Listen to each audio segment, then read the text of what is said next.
শুরু হয়েছে। এরই মধ্যে বিভিন্ন এলাকা থেকে মানুষ আসলে বাড়ি ফিরছেন। বিস্তারিত জানাতে ময়মনসিংহের বাইপাস এলাকা থেকে যুক্ত হচ্ছেন সহকর্মী ইমতিয়াজ আহমেদ এবং ঢাকা চট্টগ্রাম মহাসড়কের ফেনী থেকে যুক্ত হচ্ছেন সহকর্মী সোলাইমান ডালিম, তাদের সাথে যুক্ত হব।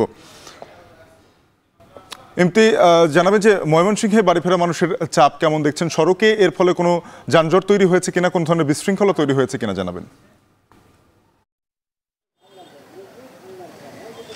শাফিন, আর দুই দিন পরেই কিন্তু ঈদুল আজহা এবং ঈদকে কেন্দ্র করে যারা ঘরমুখী মানুষ রয়েছেন ঢাকা সহ বিভিন্ন এলাকা থেকে কিন্তু স্বজনদের সঙ্গে ঈদ উদযাপন করার জন্য বাস, ট্রাক, লেগুনা, সিএনজি, অটো রিক্সা যে যেভাবে পারছে সবাই কিন্তু স্বজনদের সঙ্গে ঈদ করার জন্য কিন্তু বাড়িতে যাচ্ছে। বিশেষ করে ময়মনসিংহের আমি রয়েছি ময়মনসিংহের ঢাকা বাইপাস এলাকায়, এবং এখান দিয়ে কিন্তু একদিকে একটি রাস্তা চলে গেছে শেরপুরের দিকে, অন্যদিকে নেত্রকোনা, শেরপুর, জামালপুর এই রাস্তাগুলো চলে গেছে। এবং এখানে আমরা দেখতে পাচ্ছি যে ময়মনসিংহে সকালে কিন্তু বৃষ্টি হয়েছে 9টা সাড়ে 9টার পর থেকে, এবং এরপর থেকে কিন্তু থেমে থেমে বিভিন্ন জায়গায় কিন্তু যানজট সৃষ্টি হয়েছে। আমরা জানতে পেরেছি টঙ্গীর পর থেকে চান্দনা এলাকার চৌরাস্তার পর্যন্ত কিন্তু থেমে থেমে যানজট, এবং এরপর থেকে ভালুকা, হবির বাজার এবং ত্রিশাল সহ বিভিন্ন স্পটে কিন্তু আমরা যানজট লক্ষ্য করছি। আপনারা দেখতে পাচ্ছেন যে বিভিন্ন জায়গায় কিন্তু যানজট লেগে আছে, প্রাইভেট কার, বাস, ট্রাক, সিএনজি এইগুলো কিন্তু দাঁড়িয়ে আছে এবং ধীর গতিতে কিন্তু আসছে। এবং সাধারণ মানুষরা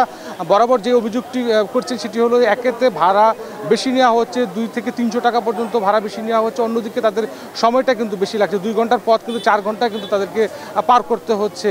এবং পাশাপাশি কিন্তু আরেকটি অভিযোগ করেছেন যে যত্র এই ধরনের সিএনজি অটোরিকশাগুলো রাস্তার পাশে দাঁড় করিয়ে রাখার কারণে কিন্তু যানজট আরও বাড়ছে, এবং এইটি নিয়ন্ত্রণে পুলিশ কিন্তু সকাল থেকেই আইনশৃঙ্খলা বাহিনী সকাল থেকে কিন্তু কাজ করে যাচ্ছেন। এবং সেই সাথে যাত্রীরা আরেকটি অভিযোগ করেছেন যে বিশেষ করে এই ঘরমুখী মানুষরা যখন বাস থেকে নামছে বিভিন্ন স্টেশনগুলোতে, তখন কিন্তু হিজড়া সম্প্রদায়ের একটা উৎপাত কিন্তু লক্ষ্য করছেন তারা, এবং তারা কিন্তু এটা নিয়ে খুবই বিরক্ত হচ্ছেন, এবং তারা কিন্তু আইনশৃঙ্খলা বাহিনীর সহায়তা চাচ্ছেন। এবং সেই সাথে যারা ঘরমুখী মানুষ রয়েছেন তারা কিন্তু যেটা বলছেন যে যতই আসলে দুর্ভোগটা হোক, তারা কিন্তু শেষ পর্যন্ত আর নিজেদের স্বজনদের সাথে তারা ঈদটা উদযাপন করতে চান, এবং উদযাপন করে নির্বিঘ্নে তারা বাড়ি পৌঁছাতে চান। তবে সব মিলে বলা যায় যে ঢাকা ময়মনসিংহ মহাসড়কে ঈদ যাত্রাটা এখন পর্যন্ত কোনো অপ্রীতিকর ঘটনা না ঘটলেও তবে ধীরগতি যানবাহন চলাচল করছে। সব মিলে এই ছিল আমার কাছে শাফিন ঢাকা ময়মনসিংহ মহাসড়ক থেকে সর্বশেষ।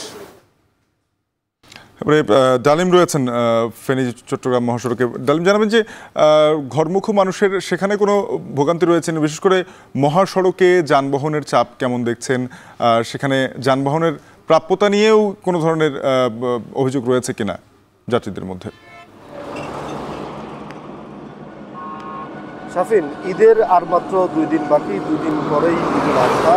রাজধানী এবং চট্টগ্রাম থেকে যারা ফেনীতে ঈদ করার আছে তারা অনেকেই কিন্তু কালকে ফিরেছেন। বৃহস্পতিবারে কালকে সড়কে অনেক চাপ ছিল। আমরা আজকে মহাসড়কের একদম সকাল অনেক যাত্রীর সাথে কথা বলেছি। তারা আমাদেরকে যেমনটি জানিয়েছেন যে সকালে কিন্তু তারা একদম গতকাল রাতে যারা 8টার দিকে রওনা করেছেন তারা একদম ভোরে 5টা থেকে এসেছেন, অর্থাৎ রাতে মহাসড়কে অনেক যানজট ছিল। সকাল থেকে আমরা এসে যেটি দেখেছি ঢাকা চট্টগ্রাম মহাসড়কের কুমিল্লার চট্টগ্রামের মোহাম্মদ আলীতে এবং মিরসরাই পর্যন্ত যে 27 কিলোমিটার রাস্তা রয়েছে, এই 27 কিলোমিটারে সকাল থেকে কোনো যানজট নাই, অনেকটা নির্বিঘ্নে কিন্তু মানুষ যাতায়াত করছেন এবং আসছেন। আমরা কথা বলেছি এখানকার মহাসড়কের যে দায়িত্বপ্রাপ্ত রয়েছে হাইওয়ে পুলিশের সাথে, তারা আমাদেরকে যেমনটি জানিয়েছেন মহাসড়কে যাতায়াত নির্বিঘ্ন করার জন্য মহাসড়কের বিভিন্ন স্থানে যে পশুঘাট রয়েছে সেগুলো না করার জন্য অনুৎসাহিত করা হয়েছেন, এবং তারা কিন্তু সে বিষয়ে নজরদারি করেছেন, যার ফলশ্রুতিতে কিন্তু মহাসড়কের কোথাও যানজট তৈরি হয়নি। আবার মহাসড়কে